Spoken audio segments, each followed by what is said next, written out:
Génesis capítulo 4, versículo 1.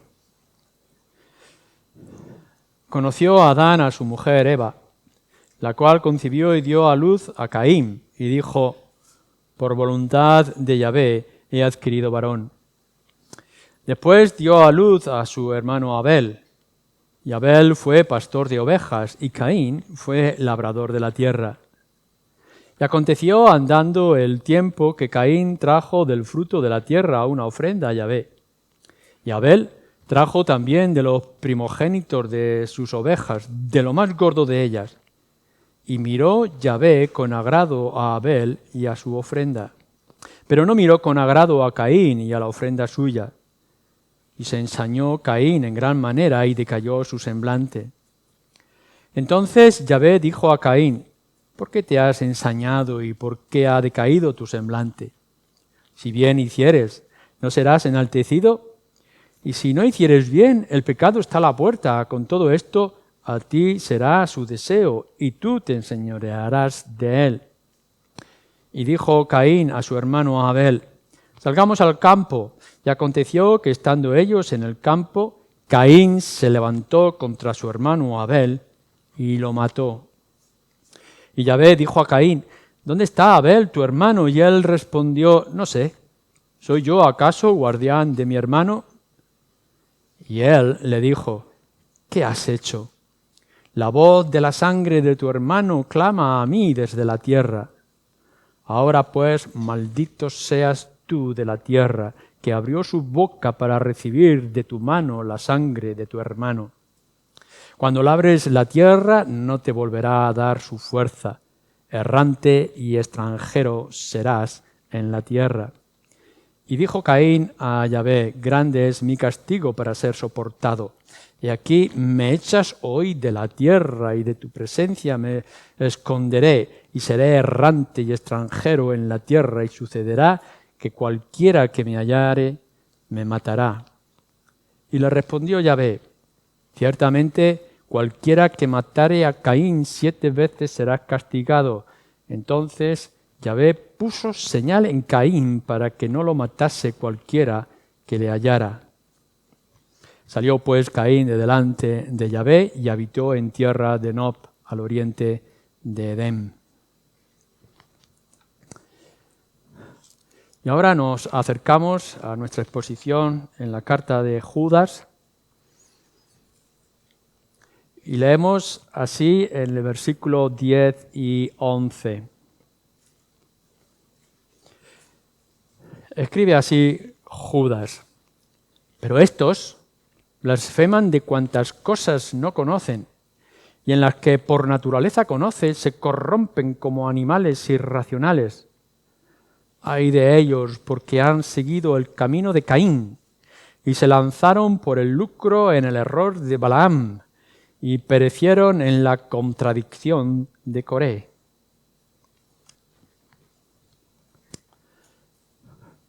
Cuando leemos en este versículo 11, ay de ellos, ellos se está refiriendo, como podemos entender, en el versículo 10, porque estos blasfeman. Y estos que vemos en el versículo 10 se refiere al versículo 4, porque algunos hombres han entrado encubiertamente, etcétera, etcétera. Entonces, nosotros estamos siguiendo el desarrollo de pensamiento que tiene Judas, y que considera que las lecciones que podamos tomar de estas circunstancias tienen que ver también con nosotros, incluso hoy, en este siglo XXI en que nos encontramos. Nos dice que aquellos que blasfeman de cuantas cosas no conocen y en las que por naturaleza conocen, dice, se corrompen como animales irracionales. Y para que pudiéramos entender bien acerca de estas personas del versículo 10, entonces nos pone 3 ejemplos una vez más. Ya lo hemos dicho, que a lo largo de su carta, en esta primera parte al menos, va poniendo ejemplos, ilustraciones con personajes o partes de la historia del Antiguo Testamento. Hay que entender que cuando Judas está escribiendo su carta, todavía no estaba, como hoy podamos entender, los evangelios, las cartas pastorales, el Nuevo Testamento. Y por tanto, todo lo que es con respecto a la instrucción, el temor de Dios, la salvación, esperanza, etcétera, habría que ir al Antiguo Testamento. Y para hablar de estos que han entrado en la Iglesia y que tienen error, que están pensando solamente de una manera carnal, aun cuando estén trayendo la obra del Señor, nos quiere hacer referencia en Caín, Balaam y Coré. Fijaros bien que estos tres personajes, podía haber escogido otros muchos, porque los tenemos, desgraciadamente, en las Escrituras. Estos personajes todos terminan de una manera desastrosa, ya sea directamente aniquilación de parte de Dios, como Coré, que la tierra se los traga, o ya sea con una maldición sobre ellos el resto de sus vidas, como puede ser en Caín. Y lo que podemos incluso imaginar en este versículo 11 es que el desastre que está describiendo parece que hay un cierto desarrollo. Fijaros bien, hay de ellos porque han seguido el camino y por tanto entonces se lanzaron por lucro en el error y por tanto perecieron en la contradicción. Si podéis ver, hay como una especie de desarrollo que aun cuando está utilizando diferentes circunstancias del Antiguo Testamento, esto es lo que ocurre cuando nos desviamos de nuestra relación con el Señor, ponemos nuestra confianza en otra cosa y por tanto el error nos llega a nuestras propias vidas. Este es el desastre que podemos ver. Y lo podemos analizar si tuviéramos la oportunidad de conocer cada una de las historias con detenimiento. Yo os pediría que cuando leáis las Escrituras, la historia de Caín, en este capítulo 4, o cuando os acerquéis a Balaam, en el capítulo 22, 32, etcétera, pudierais no solamente hacer una lectura rápida, sino una meditación en todo lo que eso va a implicar. En principio hemos leído de Caín y no nos va a dar tiempo que pudiéramos hacer toda una lectura más extensiva o extensa de Balaam y circunstancias, aun cuando lo comentaremos, y de Coré y el desastre que le vino a él y a los que le siguieron. Pero esto es lo que está ocurriendo. Tomamos un camino, nos llevamos o nos guiamos por el error y por tanto entonces perecemos, como nos dice aquí. Esto entonces, si es mi paso siguiente, es lo que le hace traer un lamento a Judas. Ay de ellos. Este ay es muy difícil que lo podamos describir de una manera u otra, porque por una parte pudiéramos decir este ay es simplemente una certeza acerca de su condenación, o quizás sea como un lamento triste y de dolor por su situación y su condición. Si podemos ver, es un ay profético. Y como este ay profético que trae Judas, podemos ver todos estos matices que nos tienen que mover también a nosotros. El lamento profético, por ejemplo, que trajo nuestro Señor Jesucristo, ¿recordáis? En el Evangelio de Mateo, capítulo 11. ¡Ay de vosotros, Corín! ¡Ay de ti, Jerusalén! Y no simplemente está diciendo, ya conozco tu desastre, sino que conozco tu desastre y me duele. Me crea tristeza. Por tanto, hay un dolor en ese mensaje profético. Los profetas en el Antiguo Testamento, Isaías lo hace, Jeremías también trae este ay y este dolor. Tristeza y también a la misma vez anuncio de condena. Esto es lo que pasa y esto es lo que ocurre. Ahora nosotros miramos a estos personajes y vemos el desastre de vida que vendría con Caín, el fin terrible que vino con Balaam y lo que también le vino a Coré en un mismo instante. y miramos a nuestro alrededor, todos aquellos que están en el error y que piensan de manera carnal, que pervierten el Evangelio, que lo retuercen a su gusto, que se dejan llevar por sueños, que dañan todo el mensaje glorioso de nuestro Señor Jesucristo, que añaden cosas de su propia invención. Y por tanto lo miramos y le decimos, merecen la ira, merecen el desprecio, merecen el castigo de parte de Dios. Pero no lo hacemos con un corazón frío, sino que lo hacemos con dolor con respecto a ellos. Y miramos a nuestro alrededor y tenemos que tener ese mismo lamento profético cuando vemos a la gente en su error. Es decir, como iglesia, como pueblo, y así se lo está transmitiendo Judas a aquellos de sus lectores, le está diciendo, mirar esta gente, cómo termina y cuál es su desastre. Por tanto, hay una denuncia clara. Esto es lo que ocurre si te apartas de los caminos del Señor. Esto es lo que ocurre si quieres seguir tus propias visiones. Mira lo que le ocurrió a Coré. Mira lo que le ocurrió a este y a otros personajes de las Escrituras. Así que advierte tu propio corazón, porque estas cosas van a ocurrir. A Dios no le tiembla la mano a la hora de actuar. Pero a la misma vez tenemos que llegar y decir, pobre gente, pobre de sus situaciones, que por un instante de locura, por un poco de ambición, por algo de envidia como pudo tener Caín, arruinaron su vida y su destino. Y nosotros miramos a esta gente que quiere seguir sus propios caminos y claro que hay una denuncia, pero también hay una tristeza. Y a la misma vez es un anuncio de lo que ya está hecho y de lo que puede ser a nosotros. Es una advertencia que nos está haciendo. Cuando leas estas historias en el Antiguo Testamento, como las que también se nos anuncian en el Nuevo Testamento, que los hay, incluso a lo mejor más que todo el Antiguo Testamento, Ananías y Safira, o aquellos que abandonaron los caminos para seguir los caminos de la ambición, o aquellos que por perversión y codicia presentaban el Evangelio, como nos dice Pablo en algunas de sus cartas, nos lo está diciendo a nosotros.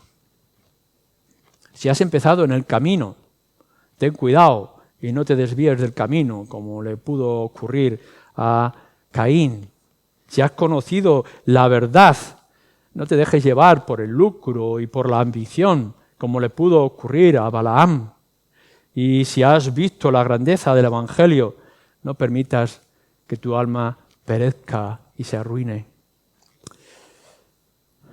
Así que, sí, deberíamos nosotros, como lo hace Judas, levantar un lamento, un ay profético. En los tiempos en los que estamos viviendo, lo que nos cuesta, o lo que nos toca vivir y sentir y experimentar en nuestras propias vidas, ay de todos aquellos que tuvieron tan cerca el camino, que pudieron gustar del Evangelio, pero que por una razón y otras arruinaron sus vidas y trajeron destrucción. Vamos a mirar de una manera ligera, por cuestión del tiempo, estos tres personajes. Ya hemos hecho la lectura de Caín y conocemos seguramente, porque mucha gente empieza a leer la Biblia en Génesis y quizá cuando ya llegaba a Números o Levítico se ha cansado y lo ha dejado y ha pasado al Nuevo Testamento. Pero son muchos los que han empezado en Génesis y por tanto conocen muy bien toda la historia de Caín y Abel y Adán y Eva, etcétera, etcétera. Pero tenemos que mirarlo con detalle, porque nos dice la historia cuando la leemos en Génesis que bueno, Caín fue el primero de los hermanos. Él tenía que trabajar la tierra y trajo algunos de sus frutos. Abel cogió de los animales y trajo lo mejor de los animales delante del Señor. Pero Dios, por una razón que no se especifica en principio, miró con agrado lo que trajo Abel y no con todo ese agrado lo que trajo Caín. Bueno, el Señor puede mirar, puede actuar, puede decidir, puede gustar. Pero lo que ocurre en Caín es que hay un cambio de semblante, hay una envidia, hay una raíz de amargura, de dolor. Porque Dios ha mirado con agrado a uno y no ha mirado con el mismo agrado a otro. Dios, que conoce el corazón de cada uno de ellos, se acerca a Caín, nos cuenta Génesis 4, y dice: ¿por qué estás así? Si haces bien, recibirás bien. Si haces mal, recibirás mal, castigo. Pero en lugar de un reconocimiento del mensaje de Dios, de un arrepentimiento y un eliminar esa raíz de amargura, lo que hace es invitar a su hermano a salir al campo de paseo y allí en el campo le quita la vida. ¿Qué has hecho? ¿Dónde está tu hermano? Sale el Señor tocando la conciencia de Caín. Y la respuesta irónica, hipócrita de Caín es: no sé dónde está mi hermano, ¿soy yo acaso responsable de él? Y entonces es cuando viene el desastre. El Señor ha dado oportunidad. En un principio le dice a Caín: no estés amargado, no estés con un semblante decaído, simplemente cambia, da un giro a tu ofrenda y a tu servicio, relación con el Señor, y cámbialo. Pero Caín no hace caso. Y viene la segunda ocasión: ¿dónde está tu hermano? Te doy oportunidad para que te arrepientas, para que te duelas por el crimen que has cometido. Pero en cambio, lo que hace Caín es esconder su pecado y su actitud con respecto al Señor. Y ante esta segunda oportunidad perdida, entonces el Señor dice: esto es lo que te va a ocurrir. Caín traía el fruto de la tierra. Es bueno. Iba al campo, vería sus frutales, sus cultivos, no sé, lo que estaba allí en un principio de la creación, pero el castigo del Señor es: la tierra ya no te va a dar el fruto. No me has traído el fruto de la manera digna según tu corazón, por tanto, la tierra no te va a dar el fruto. Y Caín sigue en sus treces de pecado y de rebeldía: pues entonces, si la tierra no me da el fruto, correré por todos lados. Y el Señor dice: señal tendrás en la tierra, en el mundo. La sangre de tu hermano en la tierra clama por todo lo que tú has derramado. Y este es el desastre. Y esta es la actitud de alguien que estuvo muy cerca del Señor, estuvo muy cerca de Dios. De la misma forma que podíamos ver a Dios caminando en el jardín del Edén, buscando a Adán y Eva en sus primeros momentos, ahora podemos ver a Dios acercándose a las ofrendas que estaban trayendo Caín y Abel. Pero la desobediencia, la terquedad, la suciedad de su corazón hace que Caín y toda su descendencia estuviera cada vez más lejos de Dios. Ya no estaré en tu presencia. Qué triste fin el de Caín, que ya no encontraría una oportunidad para estar en la presencia de Dios a lo largo de toda su existencia, hasta su propia destrucción. Hebreos, en el capítulo 11, nos puede dar a entender de que había otras razones, otras motivaciones. Yo creo que sería bueno que vosotros mirarais en Hebreos, en el capítulo 11, versículo 4, y que también en su momento pudiéramos meditar en ello, que vosotros lo pudierais hacer. Fijaros lo que dice con respecto de Abel. Por la fe, Abel ofreció a Dios más excelente sacrificio que Caín, por lo cual alcanzó testimonio de que era justo, dando Dios testimonio de sus ofrendas, y muerto aún hablaba por ellas. En el contraste de lo que nos está presentando el autor de Hebreos, da la sensación, o lo que nos parece, que si bien Abel alcanzó más excelente sacrificio que Caín, ¿por qué? Porque era justo. En cambio, Caín posiblemente estaba haciendo sus ofrendas sin un corazón justo, justificado. Alcanzó mayor excelencia a Abel porque él era justo.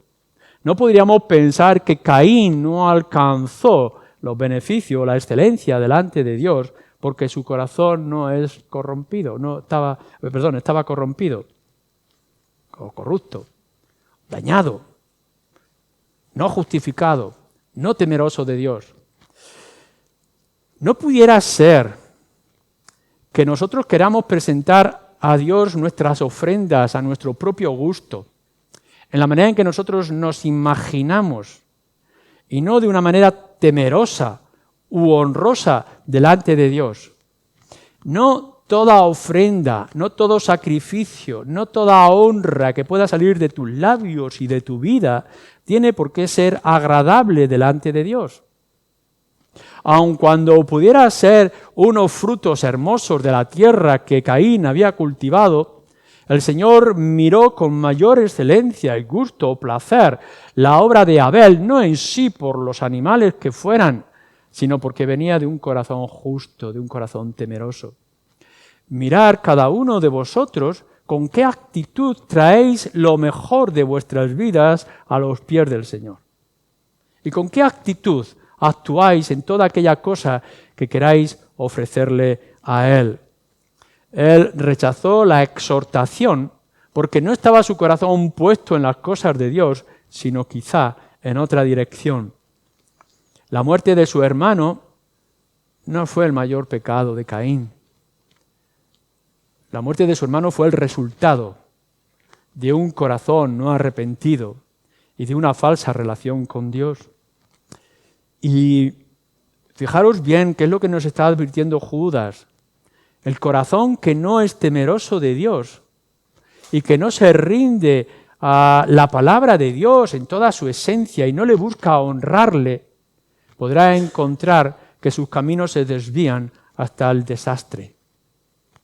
El inicio no es que tú intentes hacer las cosas bien a los ojos del mundo o que vayas en tu conciencia, sino que busques agradar a Dios y las demás cosas os serán añadidas. Caín siguió su propia voluntad, sus propias normas y no las normas de Dios, y así le fue a lo largo de su vida. Tener un corazón no arrepentido es tener una religión o llegar a tener una religión natural, es decir, haré lo que mejor me convenga y según mis circunstancias para tener a un Dios contento, pero no de un corazón sincero. Mirad cada uno de vosotros. Mirad si vuestra religión es la religión de la luz, del Evangelio y de la Escritura. Porque una religión no bíblica es tan ofensiva como una religión sin Dios o una vida sin Dios. Y por tanto, quizá podríamos pensar que una religión sin un Dios verdadero de las Escrituras puede traer la más grande de las intolerancias. ¿De qué manera Caín quiere salir de su situación? He traído mis frutos, pero Dios no le ha agradado, Dios encima me corrige, no me entiende, tengo que hacer las cosas a mi manera, pero para que Dios no tenga otra solución que actuar conmigo, ¿qué es lo que voy a hacer? Matar a mi hermano. ¿Y de dónde viene la intolerancia de las religiones? ¿Por qué los evangélicos o los cristianos verdaderos, bíblicos, han sido perseguidos a lo largo de la historia? Por la intolerancia de lo que pudieran ser sus hermanos. Una religión sin Dios se puede convertir en una religión intolerante y fanática, dispuesta a matar incluso a sus hermanos para quitar todo posible estorbo en su imaginación delante de Dios. Así que ay de todos los Caínes, ay de todos aquellos que quieren seguir sus propios caminos, ay de todos aquellos que quieren inventar sus propias religiones o sus propias formas de adorar y no buscan con un corazón sincero lo que a Dios le agrada. Y tenemos una segunda historia, es la historia de Balaam, y la encontramos en el libro de Números. No vamos a dedicar mucho tiempo a esta historia porque seguramente la mayoría de vosotros sí la conoce. En cierto momento, Balac se enfrenta, es un rey que tiene que afrontar a sus enemigos, que allí vienen delante de él Moisés con todo el pueblo de Israel que ha salido de Egipto y puede ver la mano de Dios con este pueblo. Y puede ver que es muy difícil hacerles frente si tienen a un Dios como Yahvé. Así que en su astucia, Balac decide buscar a un tal profeta llamado Balaam. Y le dice a Balaam, mira, yo sé que eres un profeta, que eres un hombre que trae palabra de Dios. Ven delante de mí y vas a traer palabra de maldición para este pueblo, para que pueda sentirse mal y entonces yo pueda atacarle y vencerle. Balaam, en un principio, y sabiendo y conociendo a ese Dios Yahvé que va con el pueblo de Moisés, dice, yo no puedo traer otra palabra que no sea la que Dios me da. Pero aún así, yo esperaré lo que Dios me diga y diré palabra profética. En 3 ocasiones podemos ver la historia, ya conocemos también del asna de Balaam y cómo se enfrenta y el ángel que se le aparece. Es una historia muy interesante y muy completa en sus detalles. A mí siempre me ha sorprendido y me ha agradado pensar qué Dios tenemos que hace que un burro hable para exhortar a un profeta de Dios. O así se lo quería pensar él, ¿no? Y a veces los burros hablan a los profetas y les advierte. Pero bueno, eso sería otra historia. El caso es que una y otra vez Balaam quiere traer una palabra y solamente puede traer la palabra de Dios. Así que al final Balac, este rey enemigo, sale vencido, humillado y se da cuenta de que la situación es desastrosa. Lo que no se nos cuenta, sino que tendríamos que ir más adelante en nuestra historia, podéis luego leer en el capítulo 31, cómo se nos describe que Balaam, viendo que no puede vencer con una palabra directa de parte de Dios, le dice a Balac y a los demás, mira, este es el pueblo de Dios y tiene bendición de Dios. Pero si tú, porque es que Balac le había ofrecido mucho dinero, riqueza, si tú lo que haces es inducirle, seducirle, haz que el pueblo de Dios peque, se vaya detrás de las mujeres hermosas que tenemos a nuestro alrededor, y entonces perderán la bendición de Dios.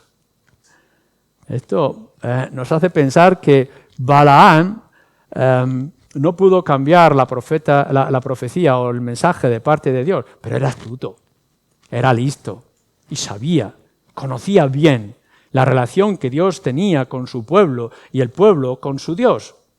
Y lo que está diciendo, la fortaleza que tiene el pueblo de Israel que ha salido de Egipto es la unión que tiene con su Dios. Si destruimos esa unión con Dios, entonces tendremos un pueblo débil. Y así ocurre. Porque se nos describe más adelante, capítulo 25 de Números, que el pueblo de Israel pecó con las mujeres que estaban a su alrededor y perdieron la bendición. Y tuvieron que ser restaurados más adelante. En la misericordia de Dios podemos ver que al final el pueblo de Israel sale victorioso, alcanzan a Balac el profeta y le quitan la vida por haber seducido por la riqueza. Nos va a decir más adelante también, podemos mirar en Apocalipsis capítulo 2 y recordar toda esta historia, también con respecto al pecado de Balaam, que Balaam perdió la vida por su astucia, pero por su maldad en seducir o torcer los caminos del pueblo de Dios. Balaam es un profeta que tiene palabra de Dios. No podemos comprender, todo es como Dios habla a través de Balaam, pero es tentado y es sobornado, vencido por lo material. Y no es nada nuevo que lo que nos pueda estar diciendo Judas, porque lo podemos ver en otros lugares de las Escrituras. No pudo resistir la palabra de Dios y por tanto tuvo que traer la palabra de Dios, pero no pudo resistir la codicia de su corazón para buscar las riquezas, para seducir al pueblo de Israel para que pecara y perdiera. El amor del dinero es el principio de todos los males. Pero lo importante aquí es que alguien que decía tener la palabra de Dios y la tenía, y que por un tiempo parece que eres un profeta verdadero porque trae palabra de Dios, no puede cambiar lo que Dios le dice, aun cuando pudo haber alguna resistencia, a la misma vez es un profeta negativo, mentiroso, seductor y engañador.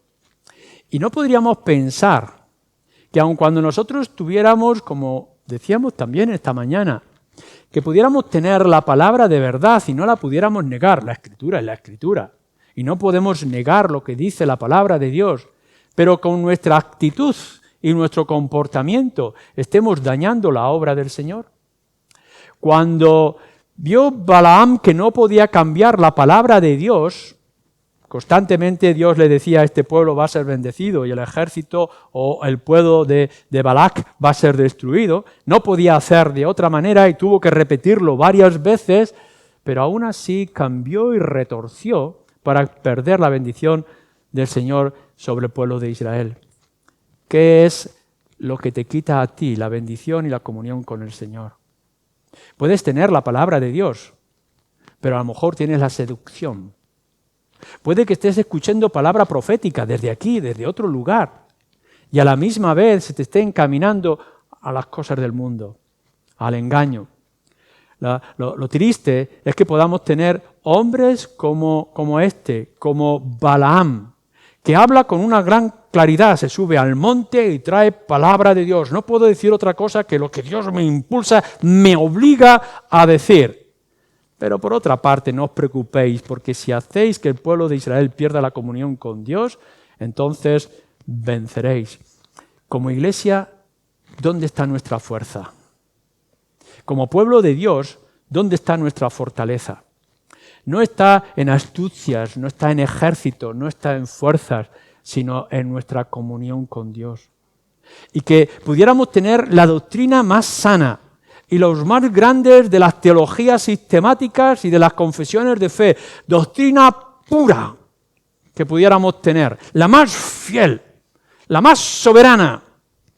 Pero si nuestra actitud y nuestro comportamiento se desvía de nuestra relación con el Señor, ¿qué nos queda?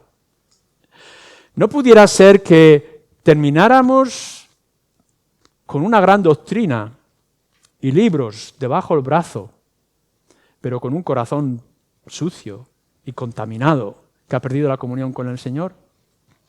No estamos diciendo que escuchemos la voz profética de las Escrituras y de la palabra de Dios. Por supuesto, ir a las Escrituras.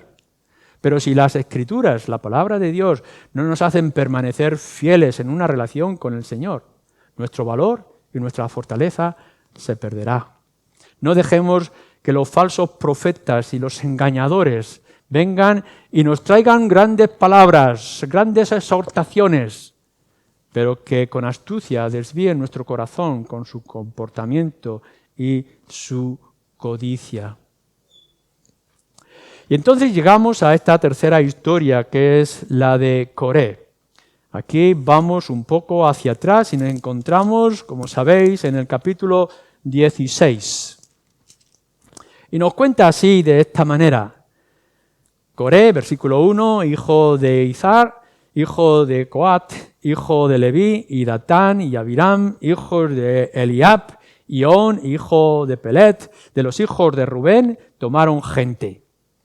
Y se levantaron contra Moisés con 250 varones de los hijos de Israel, príncipes de la congregación, de los del consejo, varones de renombre. Y se juntaron contra Moisés y Aarón y le dijeron: basta ya de vosotros, porque toda la congregación, todos ellos son santos, y en medio de ellos está Yahvé. ¿Por qué pues os levantáis vosotros sobre la congregación de Yahvé? A lo largo de todo el capítulo, hasta el versículo 35, podemos ver el desarrollo de esta historia. En resumen, lo que nos está diciendo es que se rebelaron contra Moisés y contra Aarón y buscaron cualquier excusa para poder apartarse del camino que Moisés estaba liderando y estaba guiando. Ellos mismos eran levitas, de la tribu de Leví, y por tanto estaban en servicio al tabernáculo. Y tenían la posibilidad de servir de una manera honrosa. No eran en sí los levitas de ejército de batalla y de lucha, de pelea, sino de aquellos que llevaban todo lo que era el tabernáculo para los sacrificios que ofrecían los sacerdotes, los descendientes hijos de Aarón. Tenían un gran privilegio, tendrían una gran posición. Nos dice las Escrituras que los levitas tenían una gran comunión o relación con Dios por causa de ese servicio que habían hecho. He elegido a los levitas para que me sirvan de esta manera. Y aún así, en cierto momento, viene Coré con todo aquel grupo de príncipes, de principales importantes de Israel y se oponen a Moisés. Resulta que nos dice la Escritura que Moisés era el hombre más manso de la tierra. Y podemos ver a lo largo de toda esta historia, de los 5 primeros libros, cómo Moisés intercede por su pueblo de una manera maravillosa. Cuando estaban en peligro, aquí está Moisés para decirle a Dios, no los castigues, no los arruines, no los quites del medio, no dejes que las naciones hablen mal, protege a tu pueblo una y otra vez. Incluso lo tiene que hacer también con el mismo Moisés, Aarón y con María. ¡Qué hombre! Incluso en estas circunstancias tiene que decirle a aquella multitud, ¿por qué os rebeláis y por qué os oponéis a Aarón? ¿Qué es Aarón? ¿Qué os está haciendo él? No hay ningún tipo de defensa en Moisés diciendo, habéis visto mi valor, mi poder, mi autoridad, mi carisma, sino lo que le responde en estas líneas es, no os estáis rebelando contra mí, os estáis rebelando contra Dios. O sea, no es lo que yo establezco, sino lo que Dios establece. En varias ocasiones nos dice con una retahíla y repetición constante que Moisés hizo lo que Dios le había mandado. Una y otra vez Moisés está haciendo lo que Dios le manda. Por tanto, todo lo que está ocurriendo es por causa de Dios en primer lugar. Oponerse a Moisés es oponerse a Dios. Su pecado en realidad no es rechazar la autoridad de Moisés, sino la autoridad de Dios. Versículo 11 y versículo 30 de nuestra historia. Y nos preguntamos, y así lo está intentando describir Judas en su carta, ¿no pudiera ser que todos estos hombres, como en el caso de Coré, que tanto hablan y tanto dicen, en realidad lo que están buscando es ponerse ellos en su lugar? Que en lugar de ir a oponerse directamente contra Dios, se oponen contra aquellos que Dios ha levantado. Satanás, nos dice el libro de Apocalipsis, no puede oponerse a Dios. No tiene fuerza, no tiene capacidad. Lo sabe. No hay victoria posible luchando contra Dios. Pero sí hay victoria luchando contra la Iglesia. Y se levanta a perseguir a los hijos de la mujer, que es la Iglesia, una y otra vez. E intenta golpear las puertas de la Iglesia con todo el infierno. Porque si no puede contra Dios, irá contra el pueblo. Aquí lo que está diciendo Coré es, no podemos quitar a Dios del medio. Pues quitemos a sus líderes y pongámonos nosotros. Las palabras que dice Coré y su grupo es, ¿no somos todos nosotros santos? ¿No somos todos creyentes? ¿No somos todos pueblo de Dios? ¿No somos todos temerosos? Por tanto, ¿todos? ¿Podemos todos? ¿Qué es lo que Dios dice? ¿Dónde está nuestro lugar según lo que Dios nos marca? Busquemos en realidad no lo que nosotros queremos y la posición que nosotros buscamos en nuestros intereses, sino lo que Dios nos ha señalado y cómo Dios distribuye nuestros dones y cómo Dios se sirve de nosotros a lo largo de nuestra vida. No sigamos a hombres que quieren ponerse por encima de todo, delante de nosotros, en medio de Dios. Habrá hombres que tendrán carisma, tendrán poder, son principales en el pueblo de Israel, son santos, son levitas, pero no tienen la autoridad de Dios. Han levantado sacrificio falso, han levantado ofrenda falsa, han levantado actitud falsa y por tanto Dios los quita de en medio. Y la manera en que Dios va a quitar de en medio a Coré y a toda su multitud de hombres que le estaban siguiendo es terrible.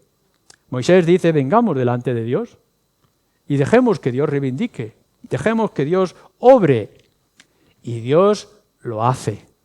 Y allí tenemos toda aquella multitud de hombres y mujeres con sus familias, incluso algunos envalentonados, diciendo quién es Moisés y quién los demás. Nosotros tenemos toda la autoridad igual, y aquí está el humilde Moisés con Aarón, y dejemos que Dios actúe. Y la tierra se abre y la tierra se los traga. Esto es lo que está diciendo Judas y a donde nos está llevando la historia. ¿Cuál es tu posición y cuál es nuestra actitud delante del Señor? No te atrevas a traer sacrificio falso que Dios no ha mandado. No te atrevas a ponerte en el lugar que Dios no te ha destinado. No estamos hablando de servicios, de dedicaciones, de ministerios y de obras, sino de santidad. Nuestra actitud delante de Dios es la de humildad. ¿Quiénes somos nosotros mejores que otros? Dejemos que Dios obre y que Dios actúe, no con la arrogancia, sino con la humildad que nos trae el Evangelio. Moisés, en cambio, versículo 13, defiende a su hermano. En el versículo 11 y 15 puede decir que no hay nada en contra de él. ¿Qué tenéis contra mí? ¿Qué es lo que yo he hecho que no haya sido de parte de Dios? Y nos dice también en capítulo 12, versículo 13, que él es el más manso. Nos dice la Escritura que no hay hombre más manso que Moisés, el Señor. Y se pone delante de Dios para que lo honre. Cada uno de nosotros está delante de Dios. Y hombres que ministran, que son levitas, que son también pueblo de Dios o así se consideran, estarán delante de Dios. Dejemos que Dios reivindique, dejemos que Dios obre, dejemos que Dios actúe, que pase en medio de nosotros y Él pueda decir a aquellos que van a subir delante de Dios porque han hecho su servicio o a aquellos que están dispuestos a ser tragados por la tierra. Hoy en día, en donde nos encontramos y en nuestra situación, hay gente en el pueblo de Dios que en realidad son incrédulos, no creen y buscan sus propios caminos, como hemos visto en Caín. Hay otros que buscan el lucro, la posición, la riqueza, están pensando más en sus propios estómagos y por tanto perecerán, como le ocurrió a Balaam.